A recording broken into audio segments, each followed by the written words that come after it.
Oh, hi, podcast listeners. There's many ways you can listen to the Real Nerds podcast.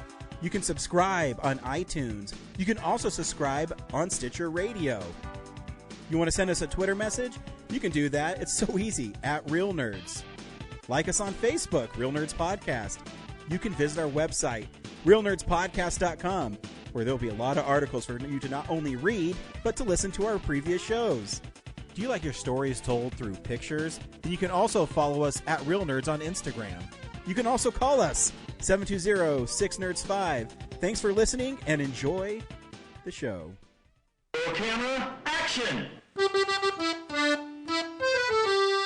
a real nerd knows who shot, and a real nerd can follow the plot, and a real nerd Doesn't talk film. I'm sorry. Take it outside.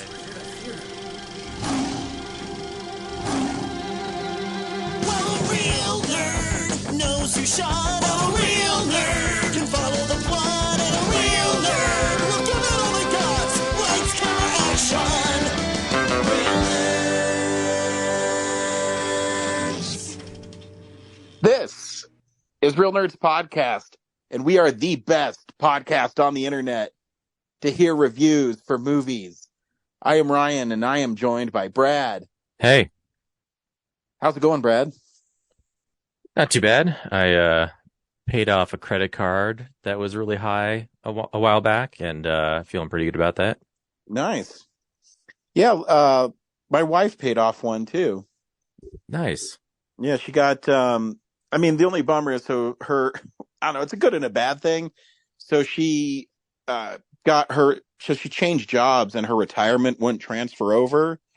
So they just paid her out of her other retirement. So she took some of it, paid off her credit card, and then saved the rest because, they'll charge us taxes at the end of the year. So, but she paid off one of her credit cards, and so we are saving like $250 a month.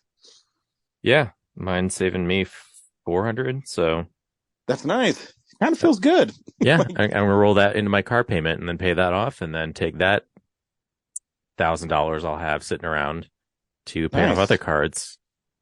Yeah, pretty good. Slowly chip away. That's the secret to life, man. Just keep on chipping away. Yep. What's new with you? No, I work all the time. Nothing exciting except today I'm off. My wife had to be at work at 7 a.m. She's working a 12-hour shift. And I'm guessing she expects me to have the dishes clean when she comes home. Well, yeah, dudes belong in the kitchen. Don't you know that? No, dude, chicks, bro. Chicks. You got it all backwards. She needs to work all day, come home to a dirty house, and clean it, pick it up. I was told a man needs to be barefoot and in the kitchen at all times. I don't know what you heard. Chicks love working really hard and then having to come home and take care of people. I don't know if you knew this. I've been married a long time, and that's the one thing I know. Women love to be disrespected. Yeah, nothing. I got nothing. So you definitely have dinner ready for her, right? Oh, yeah. No, I literally cooked. I got tri-tip steaks are on sale at King Soopers. And I looked up this recipe for my air fryer. I'm like, I wonder if that's good. And so I put it in there. Yeah, it came out really good. Nice. Yeah, had to cook it for like 35 minutes in the air fryer. Slice it against the grain. Against the grain keeps it tender. And yeah, so she'll have steak and a salad if she wants it when she comes home. I don't know. She's leaving me to go to New York tomorrow. Like, she'll be on vacation while I'm stuck at home. Hey, you got to get right, or else, come home and she's going to give you a black eye again. So, yeah. But kind of cool news is I'm off, and The Legend of Zelda: Tears of the Kingdom's coming out, and so I'll be able to play that while she's gone. Is she gone for like a week or something? Because no, she's gone Friday. For a day. Yeah, I know, she's gone for a day. It sucks. So yeah, you're not playing anything. Oh no, she doesn't care. So like, she comes back the day it's released, which I'm hoping. So I got shipped from Amazon, and I got an alert that it got shipped today, and it told me that it's arriving on Thursday. So we'll see. Get a little early. Yeah, because I have that Superman collection, and it's in the same like package. Hmm. So I'm hoping Probably that'll show up.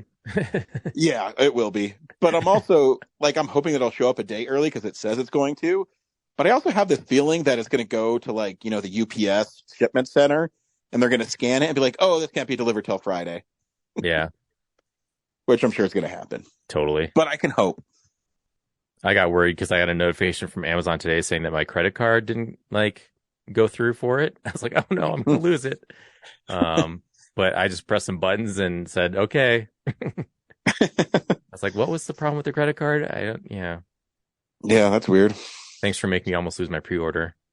Yeah, but for our listeners, we have decided that for the next couple weeks, we're going to update our progress to each other on the podcast. Mm, So that's right. Except next week we'll take a break because we're doing Film Explosion 93. But after that, we'll update if we haven't beaten it by then. I don't know.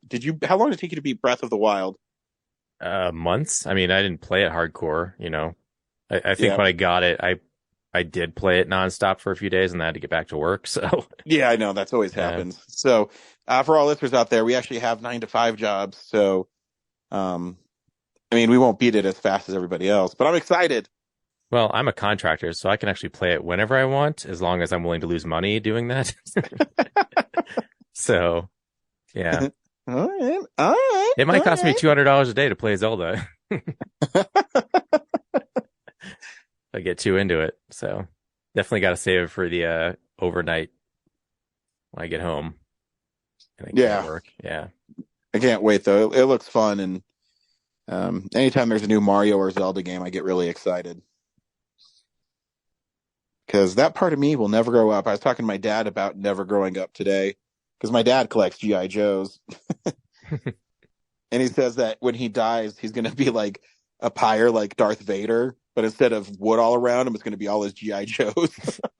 He wants you to melt his Joes into him? Yeah, because no one will want them, he says, because they're stupid. I mean, you could probably sell them and like leave the profits to his kids. Well, first I got to find a buyer. Then plenty of. And he already told me, he's like, nobody wants this shit. So I was just laughing because I got like the image of Darth Vader's helmet smoking and stuff, but just be GI Joes melting around my dad. That'd be amazing. But yeah, you could totally sell those to like the Gnarly Toy Box or something. Like, there's trust me, nobody doesn't want them. There's definitely some hardcore GI Joe collect. There's that one toy convention I went to where I was expecting Ninja Turtles and all I could find was GI Joe shit. So. Yeah. Did you go to Free Comic Book Day, Brad? I didn't. It is too much of a hassle for me. Well, if you want it, I did get the Ninja Turtle comic for you. I do want it. Thank you. You got it. It's what I do, bro. It's what I do. It's just, because like Mile High Comics makes you like pre-order them, like, pre-buy them, and I live down in the South here. It's a hassle for me to try to get to I-70, and then of course Hero headquarters, like. They don't have a ton of issues, I'm guessing. So it's just like, am I really going to go all the way through this, like, to get just one issue of this turtle comic? Yeah, I get it. They actually had shit tons of, well, the Turtles ones, they actually didn't have too many of, but I was like, I don't know, 40th in line or something like that. And I was able to get Turtles. I got the one Spider-Man. The one Spider-Man I didn't get that's selling for like $40 on eBay is the prequel to the new video game. For some reason, they didn't get that comic. But it's okay. Where'd you go? Hero headquarters. Hero headquarters, yeah. Yeah, it's just like, unless I got there at the door open, I figured by the time I got there, like I'd be driving all the way just to find out they sold them out within like 5 minutes. So yeah, well, I thought of you, and I was like, well, I'll get the Ninja Turtles because I got the two Spideys they had there. One was that Disney Junior show, Spidey and His Amazing Friends. I got the two Spideys, the Ninja Turtles, and a Conan. They let you get 4 free without buying anything. Nice, yeah. I figured if they did have any left over, they would just mark them up the next day. So Yep, but I got you, brother. I got you. Thank you. Appreciate that. Yeah. I was willing Yeah, to it's let like- it go, but I'm glad I still have it. Yeah. Well, I always keep an eye out for you, you know? And it did take a lot out of me. It was a free comic. So when I could have got some other comic they had there that I don't even know what I wanted. Yeah. Like you had a certain number of comics you can carry. Like you physically can't carry more than what you did. And, yeah, you reserved a spot for me. I appreciate that. Yeah. I was like, man, I don't know if I can carry this 8 by 11, less than an inch thick, actually a centimeter thick book, but I did it for you. For you, I did it. It's good they didn't come pre-bagged and boarded, or else like that would be an extra comic right there. So Oh, fuck, dude. they just you're add to right. the weight. Yeah. So good thing it's on its own. Yeah. It's what I I'm do. protected.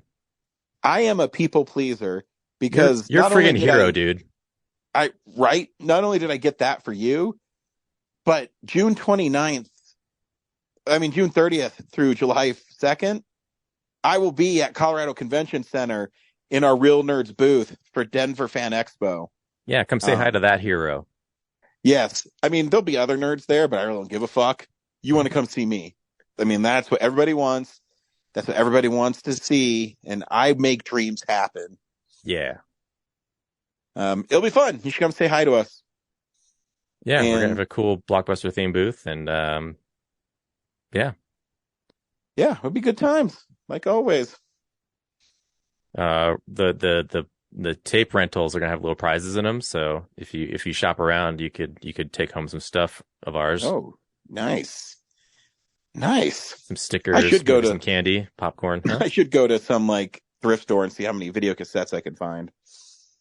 Yeah. If you can get some, I actually, at a Gnarly Toy Box, I found a Last Action Hero and Sudden Death, which is a 93, but, yeah, I got an actual Last Action Hero on VHS for our booth. So Sweet. Do they charge a lot for those? no, it's like a $1, $2. Because I didn't know if they were coming back, like cassettes or something. Oh yeah. I mean, Goodwill, like I'm sure on eBay, they're probably marked up, but yeah, thrift stores, yeah, they're still like 99 cents or something. Cool. Well, Brad, you know what we do every week on this show? We see a new movie. So, This week. oh, We saw Guardians of the Galaxy Volume 3. Stay tuned where we'll recommend the film or not, play the trailer, then spoil it. We also talk about movie news and things we've been watching throughout the week. Brad, should people see Guardians of the Galaxy Volume 3? Of course. Yeah, this movie is great. Not as fun as the other old Guardians movies, but that's because it's so heavy and emotional. The story is pretty serious. There's some lighthearted moments here and there, but I'd say it's less fun, but not that doesn't ruin it. It's a good sort of ending to that story, and yeah, everyone should go see it. I agree. And in fact, I'm going to lay down the gauntlet. It's my favorite Guardians of the Galaxy movie. What? Yeah. I rewatched the other two, and I do love the other two a lot. Same. But this one, I don't know, just like the emotional core of the film and what everyone's going through was kind of a lot was riding on this movie, and I think everybody delivered. And yeah, it's my favorite Guardians of the Galaxy movie. Here's the trailer for Guardians of the Galaxy Volume 3. I'm gonna tell you something. I'm Star-Lord. I formed the Guardians. Met a girl, fell in love. That girl died, but then she came back. Came back a total dick. Oh, please. He left out some important information, but that is the gist of it. I get the same old dreams, same time every night. Fall to the ground and I wake up. My sacred mission is to create the perfect society. He didn't want to make things perfect. He just hated things the way they are.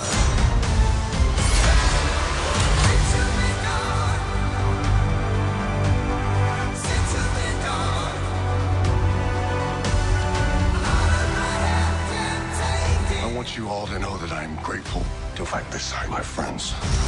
Incinerate them.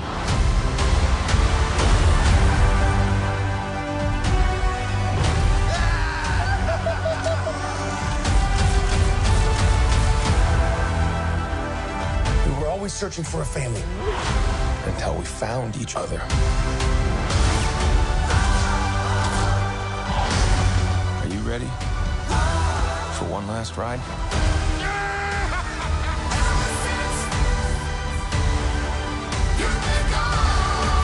We'll all fly away together. Into the forever and beautiful sky.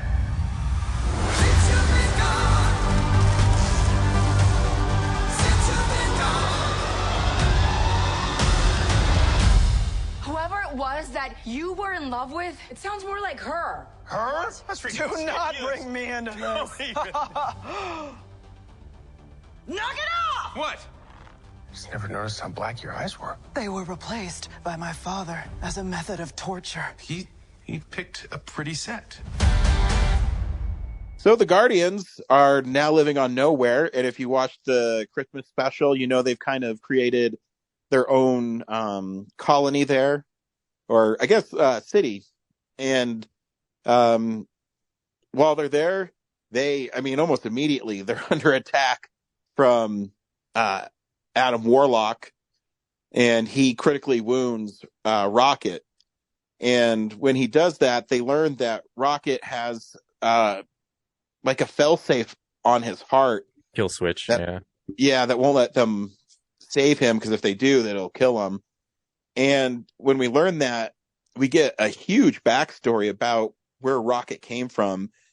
And if you've seen the other two Guardians, that he kind of never said anything about it, and he was very protective of where he came from.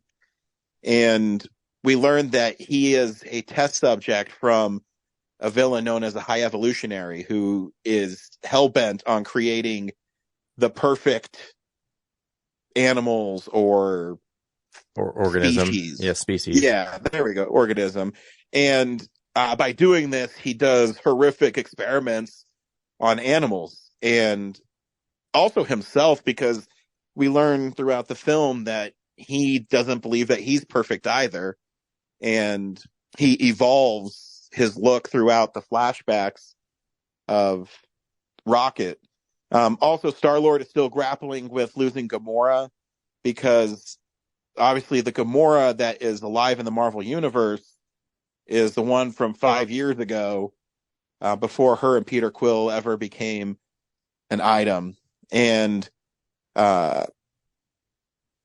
we also see that Drax is kind of tired of being a Guardian of the Galaxy. Nebula is still trying to find her place. The character of Groot is still growing up. And yeah, that is a quick recap of the film and where everybody's at. And Nebula's kind of the caretaker of everyone. Yeah. And so as they go through this adventure trying to save Rocket, we meet up with Sylvester Stallone's character again. And we learn that Gamora is part of the Ravagers and is still in contact with Nebula, and Quill can't believe it. And he's a drunk at the beginning of the movie, and he needs to learn to be Star-Lord again. And so they have to go to this weird gelatinous planet that has the code needed to save Rocket. And when they're there, they meet the guys in the suits. I don't know what those suits are for. They're like really weird. Nathan Fillion and I forget what they're called, but they're just basically the corporate protectors. Like, they just protect the company. Yeah, and I feel bad. I forget the actress's name, but she's James Gunn's wife, and she's awesome in Peacemaker. Jennifer Holland. Yeah. Yeah, as a Harcourt, but she's in this. Has a little part where she's kind of the receptionist or security watcher person. I don't know what she does. Yeah. But yeah, so they try to get the stuff, and they learn that it's on. It was stolen just before they got there by one of the High Evolutionary's lackeys, and it was placed in his computer drive that's in his brain, because his assistants also go through changes throughout the film too, through the flashbacks. They keep on going, and we learn that Rocket is smarter than the High Evolutionary, and he figures out why none of the experiments take, and it really upsets High Evolutionary. Yeah, he's invented this container that'll accelerate the evolutionary process, which, as a Ninja Turtle fan, they totally mutated a turtle into a bipedal character. So I was like, ooh, Ninja Turtle, minus the ninja. But the process makes them angry, so all the test subjects end up super aggro. And then Rocket is able to hone in on what the problem is, and that frustrates the High Evolutionary. And he wants to dissect Rocket further to find out how he's able to be inventive. And and it's interesting because Chuck Woody, what's his last name? Fuck. I'm not gonna try. Fuck. Anyways, he's great in the movie because of that.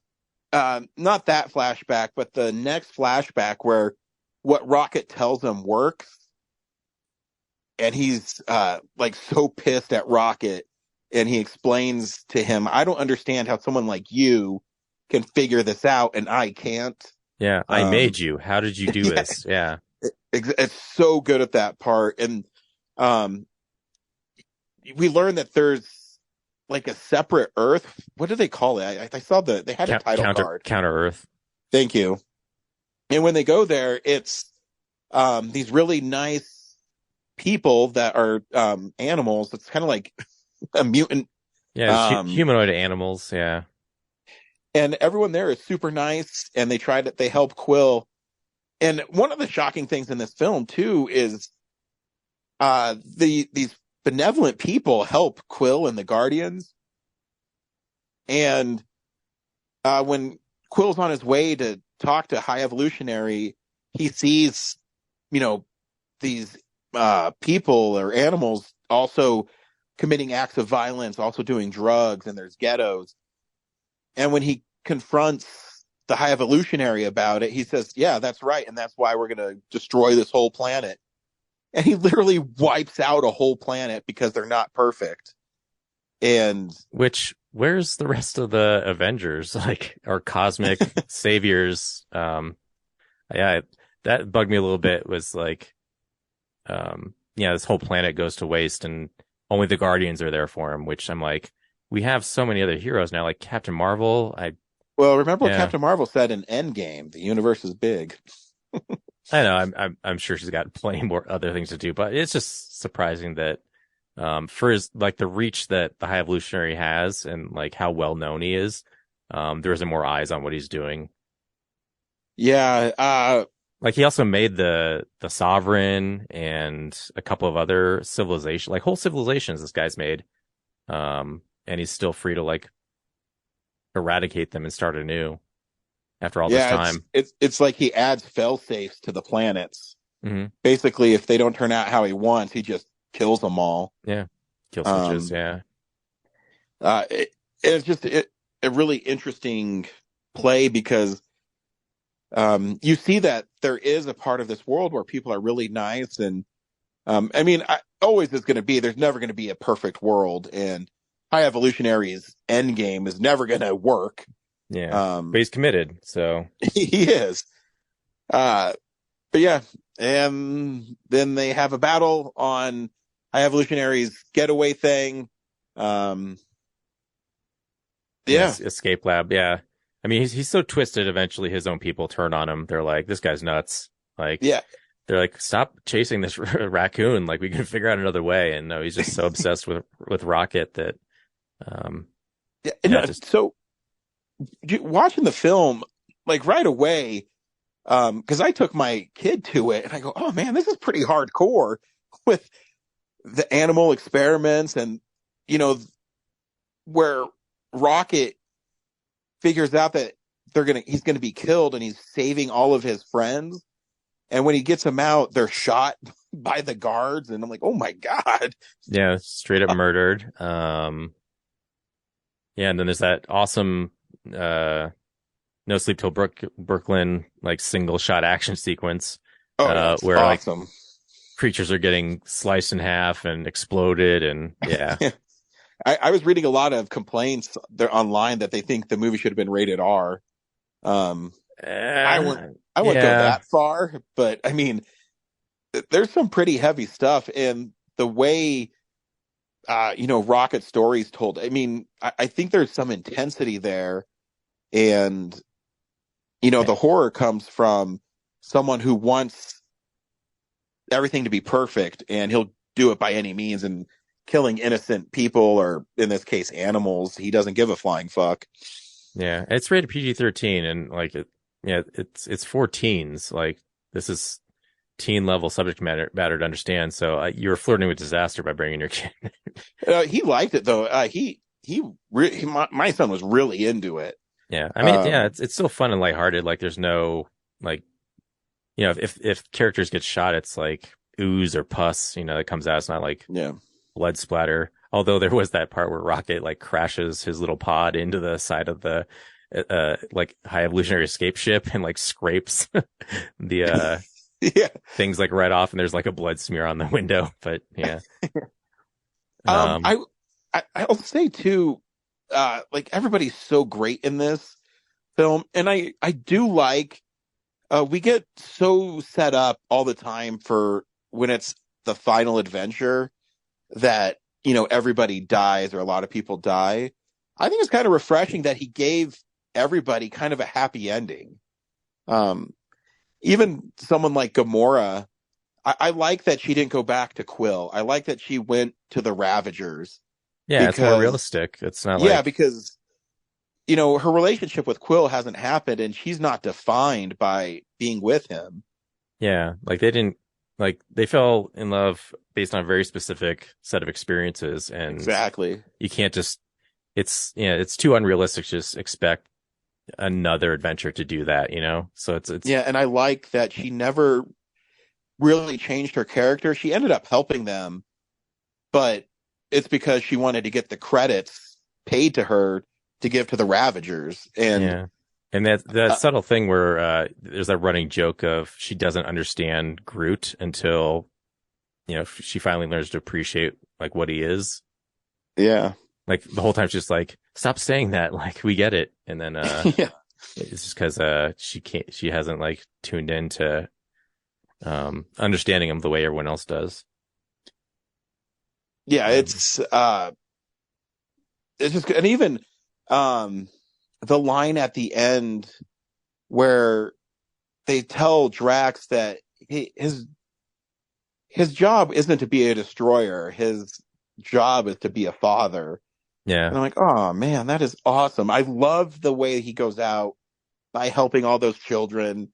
And because for the 4 movies that he's been in, we've known him, or I guess including Thor, Love and Thunder 5, is he's just the army guy who's dopey. And to see that other side of him, wanting to be a father because, Thanos and Ronan took that from him. Yeah, from the very beginning, really that was nice. his motivation. And like, it's a great way to give him what he always wanted, is to adopt those kids. Yeah, it was just, I don't know. I just love that everybody kind of got their ending. Even Peter, when he comes back and his grandfather's still alive, and it was just refreshing to see. And the tag scenes are Rocket with the new Guardians group, and then Peter Quill's like his tag scene is literally just him at the end talking to his grandpa about how he doesn't want to mow the lawn because it'll look ridiculous. Who was he was talking about someone else mowing it instead? Like I didn't catch that. Yeah, like some 45-year-old guy mowing the lawn, and it's like it's just like who else is that? I don't who's he referring to? I don't know. Yeah, I think that was on purpose. It's just James Gunn ended his movies the way he wanted to, and he left all the characters still around. So if they really wanted to, they could always come back. But I think it's a nice arc that they all had. Yeah. I totally thought they were killing Quill when he like goes back for the Zune and like freezes in space again, and this time like his face bloats up. Oh yeah. And he's like, did it look cool? Yeah. I know Mantis says that too, and she subdues I forget what they're called, those like squid things from the previous movie, and she's like, did that look cool? Like, they're always trying to look cool when they do stuff. Will Poulter as Adam Warlock was cool. I like the character because he was born that way, so he still really didn't understand the world. He was just doing what he was told by the Sovereign. Yeah, Sovereign said they pulled him out of the chamber too early, so he's got like a child's brain in a man's body. Yeah, and a super powerful being. And when he's saved after he tries to kill him, they ask him, why'd you save me? And they tell him everybody deserves a second chance. So he sees that and he goes and saves Quill. Another great thing is like that's the scene right after that is Rocket going to save the animals and getting a second chance to save his friends. And we ripped off High Evolutionary's face. When Quill calls him like you sadistic RoboCop looking motherfucker, it's like so much like Alex Murphy. Yeah. Yep. It was great. Yeah. And then the rest of the Guardians beat the shit out of him because like, oh man, you just hate that guy so much at that point. Oh yeah, he's a horrible person, and he definitely got what he deserved. And honestly, I like villains like that though, because there's no redeeming qualities in High Evolutionary at all. He needs to go away, and it was cool to see. And I loved when they walk the Quill and Groot into the room, and he's just like holding his finger up to like, I'll take care of this in a minute. And after some time it goes by, Quill's like, oh, you have time for me now. And then he starts rattling off his plan or whatever. And Quill's just like, I don't care.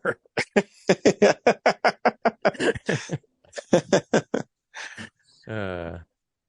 Like I said, it's my favorite Guardians movie. I love the emotional story behind it. But I also love that it's also fun. And I think the villain in it is really cool. It looks spectacular. Oh, the CGI in it looks great. Like, there's so many weird creatures that look good. I saw it again today. I was reminded of that little pig thing that Mantis opens up. She screams. Remember that? Really screwed up thing. She's like, I was screaming at the thing behind you, and there's like nothing behind him. Like, not you, Trey. Like, he's so hideous. But yeah, there's like that war pig and that bird thing, and that bird thing and war pig were awesome creatures. Yeah, and then the organic world that they have to get the code from looks incredible when they're like running around floating around on it, and then and then you got like Cosmo, the Russian dog. Oh, that's right. Yeah. Is just worried about being called a bad dog the whole movie. Yeah. And James Gunn's brother's really good in it too, is Kraglin. Sean Gunn. His arc is just trying to live up to Yondu's standard. He's constantly trying to get the arrow to work. Yep. And all he needed to see was Yondu tell him, not your head, your heart, motherfucker. Yep. It's a great gag when he launches into Nebula like around then. She's the only character that could take that shot. Be fine. Or when it hits Adam Warlock and he's looking around like, what the fuck hit me? Yeah. Who threw that at me? Yeah, good stuff. I had a lot of fun with it, and I might go see it tomorrow when I have nothing to do. Yeah, that's one I gotta see in 4DX probably now. Nice. Yeah, I noticed when I saw it at the Alamo, and I saw it in their biggest theater at Sloan's Lake, and the aspect ratio kept changing. Did it? Yeah. I didn't even notice.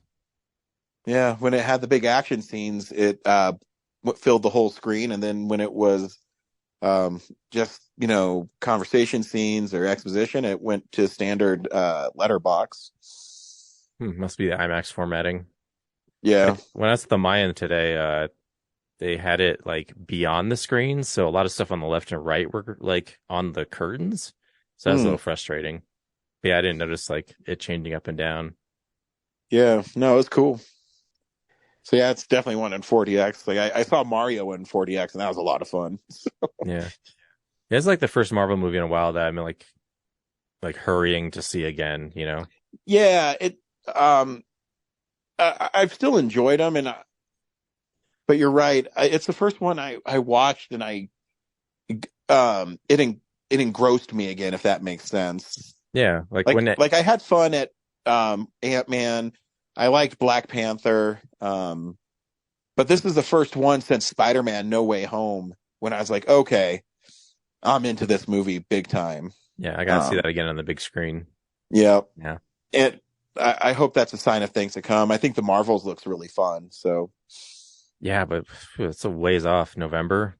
Yeah, but I think that's on purpose. I think when Bob Iger came back, he's starting to space them out again.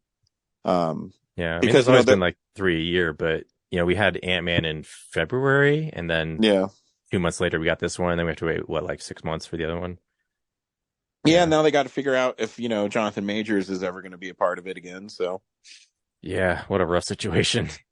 Yeah, but I guess because there's so many variants, you just put someone else in there. Yeah, they don't have to all look the same. Yep, I mean the Peters have proved that. Yep.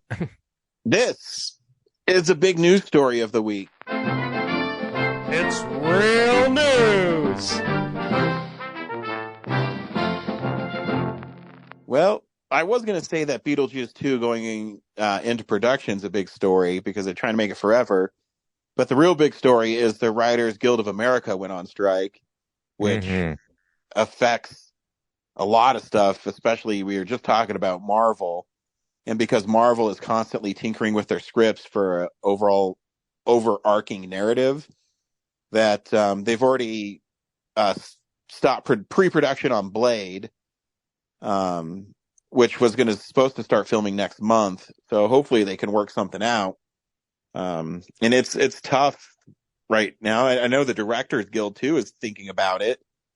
And, I heard the team, which union was it? I think it was like the general like workforce was like, they had their negotiating thing before the Writers Guild. And they're like, man, we should have striked. Yeah, it's tough. The writing is so important, obviously. And how do you pay them a fair wage in the age of streaming? And I don't know how that works and how complicated it gets. And I don't know. Because when you think about the stuff you love, like, I love Last Week Tonight with John Oliver, and the writers for that show work their fucking asses off.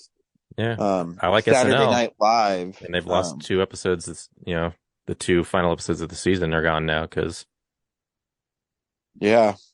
I don't know what the solution is because I'm not in the guild. I know nothing about it. I don't know what they're trying to get. I don't know the economics of it. Yeah, but I want everybody to be paid fairly. Yeah. And all information points to like the studios are turning a profit, but somehow that money's not getting down to them. So, which I think that when they were striking the last time, it was kind of the same thing. Yeah, back then it was about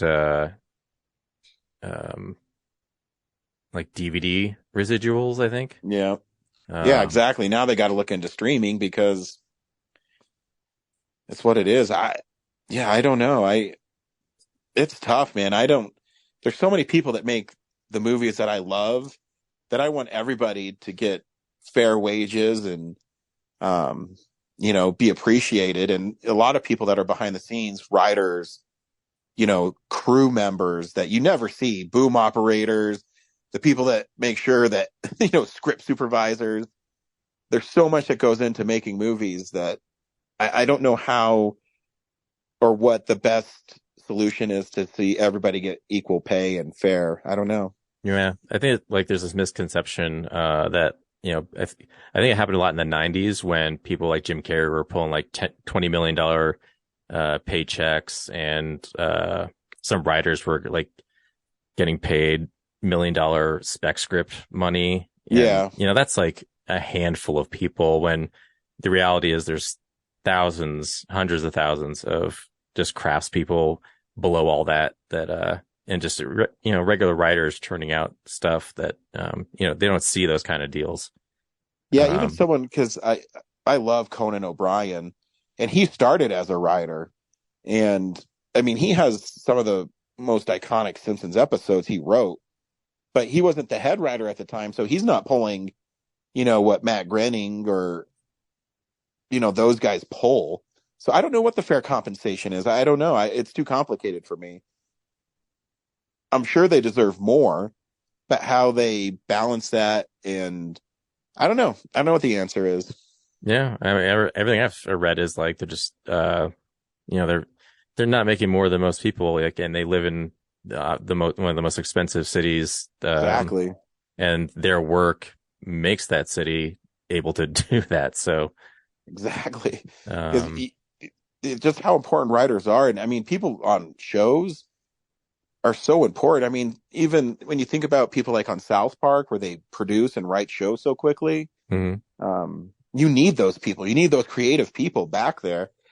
Yeah.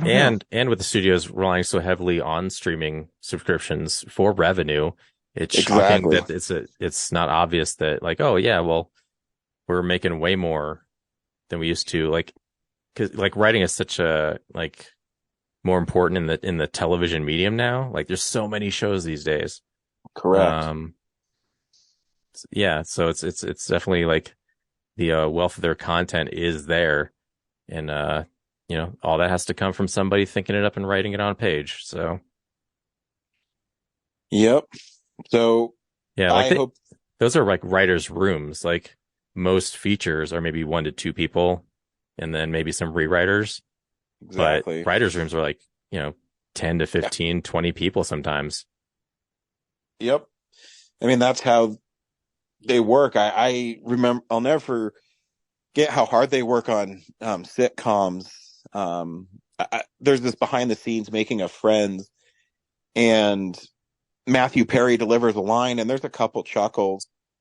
And when he does, it's interesting because the behind the scenes and behind the camera's behind the crew, and you see the actors, and it gets a couple chuckles. And when that happens, you see all the writers like converge and rewrite the joke, have them do it again, and see if the laugh is bigger. So, I'm guessing that happens a lot on shows. Maybe not so much anymore, where they don't do it in front of an audience, but they need someone there to rewrite a scene if it doesn't work. So, man, that's a hard job, and I hope they work it out and they get what they deserve. Mm-hmm. As a script writer myself, for speaking of scripts, we got to get our documentary finished because it's already May. I know, I'm the worst. So yeah, Writers Guild of America, we stand behind you, and I hope you get what you deserve. Oh wait, what am I talking about? There's no script for our documentary. That's yeah. Wait, what? Dude, it just happens. Okay. Yeah, it's all based on real life. I'm just editing the footage that happened. Exactly. That's how that works, Brad. All this actually happened. We watch stuff throughout the week in a segment I call What We've Been Watching. So, yeah, this is the stuff we've been watching. Brad, what'd you watch? Oh, gosh, so much stuff. I think I literally went back through all of Phase 4, but wow, Marvel Phase 4, and watched everything recently. But I'll just talk about new stuff. Like Sisu. the Nazi killing movie. Yeah, I know Zach really likes that. I don't think you're as high on it as he was. Yeah, I was kind of bored in places. Yeah, the story is this dude finds a ton of gold, and the Nazis want to take it from him, and they do, and so he goes back on a revenge tour and to get it back, and does a lot of brutal killing of Nazis, which is great. But yeah, like other than that, I just wasn't like interested in, he's like the silent hero. And it's a lot of style over substance, I guess. So I guess I was hoping for a little more. And then there's, it's a small budget movie, so there's a couple places where they've tried to make it more epic with CGI and all that, and gotcha. And it never feels real, if that makes sense. Yeah, like it looks pretty good compared to like 2000 CGI or whatever, but there's something about it that just feels not like there's no weight to it. Yeah, I guess, I mean, like it's not horrible, but it's still distracting enough where it's fake. Yeah. And then I also watched a movie called Showing Up, which is what's her name? Michelle. She was just in The Fabelmans. I can't remember her last name. Williams? Michelle Williams, yeah. She's this sculptor, and she's part of this like art collective, and she's got this show coming up, and she has a new piece she's trying to do. And it's really a movie about like how weird all these art collective people around her are, and then trying to like accomplish this goal, but also dealing with like being an artist and having this goal of like making your art, but then having to constantly compromise what you want to do with all the responsibilities you have to do around it. Yeah, she lives in this house, and the landlord, which is like a friend of hers at the art collective, like she won't fix the water heater. Like Michelle Williams constantly says like, "Hey, can I get some hot water? I'd really like a good shower." And her friend will say like, "I'll get on it," and they're just like totally focus on her own shit, and never get around to it. And then at one point, this bird flies into her house, and her cat mauls it. Doesn't kill it, but it becomes like she has to take care of like she lets it loose, but then her landlord finds it in the backyard and then starts to take care of it, and then basically pawns that responsibility off onto Michelle Williams. So again, she can do her art, but then Michelle Williams is stuck, holding the bag. And then she has this brother who's kind of losing his mind, it seems like. And so she's worried about him. So instead of working on her sculptures, she has to go take care of that. And then her mom is, I think, the head person at the collective. And then Judd Hirsch is her dad. And he's got like these two vagabonds just living at his house for the time being. And she doesn't trust them. So yeah, it's all these little things that are getting in the way. And she could totally just ignore them all if she wanted to. But she's cursed with caring about everything. And so, yeah, she constantly balances trying to finish her project while also taking care of all these other people. So all for the reward of, maybe 20 people showing up at an art gallery. They're not worth it.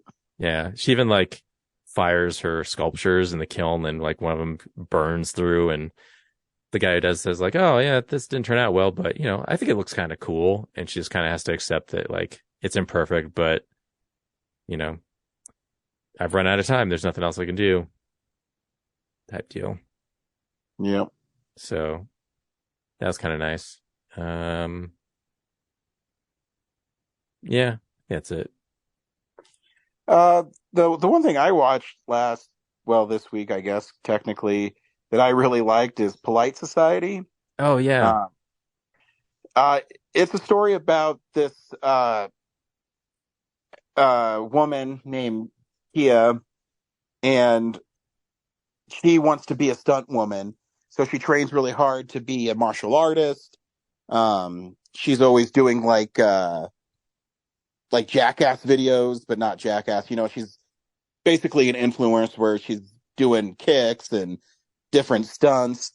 Her older sister, Lena, is depressed and kind of lost because she was in art school, and she dropped out, and she comes back to live with her parents.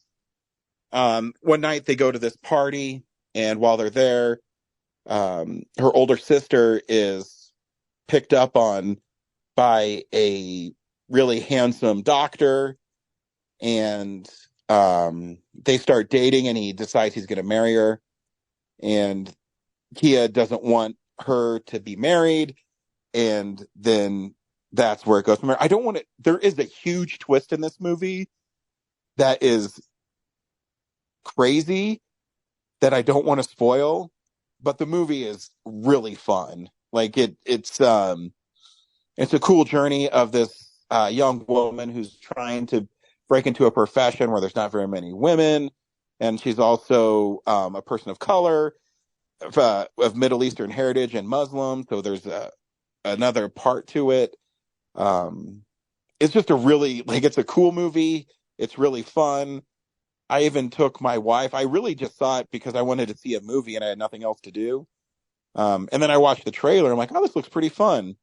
And my wife asked to come along, and she really enjoyed it. So yeah, it's a really fun movie. The action is really cool in it. I don't want to spoil it because it's really, really interesting, and it definitely doesn't go where you think it's going to go. Yeah, I saw the trailer a while back, and I forgot what it was, like, actual plot was, but I remember just feeling like that's something I want to see. So yeah, you should. I mean, it's directed really well. The colors they pop. The costumes are incredible in it. Yeah, it's just a really fun movie, and there's some funny moments in it. But I'm telling you where it goes, you won't expect. I'm telling you right now.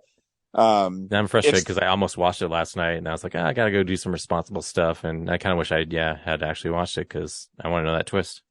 Yeah, and it reminds me a lot of, not in the same context, but how when I saw Barbarian, where I think I'm seeing like a home invasion type movie, and it takes a right turn, like big time. And I would argue that Polite Society has a horror story in it that is more terrifying than anything that's like made up. So wow, okay. In context, not like it's a monster or something, but yeah, shut up, you're gonna spoil it. Yeah, I'm not gonna spoil it, but I would recommend people see it. I had a lot of fun in it. It's one of the most fun movies I had this year. Not expecting no expectations going in. It just happened to be playing like at 10 a.m. at Alamo, and I wanted to go. So yeah, it was awesome. Cool. Next week we're doing Filmsplosion 93, so send us those lists because it's awesome. Yeah. Thanks for listening. We'll see you at the movies. Bye. Well, a real nerd knows who shot. A real nerd can follow the plot. And a real nerd will give it all they got. Lights, camera, action. Real nerds.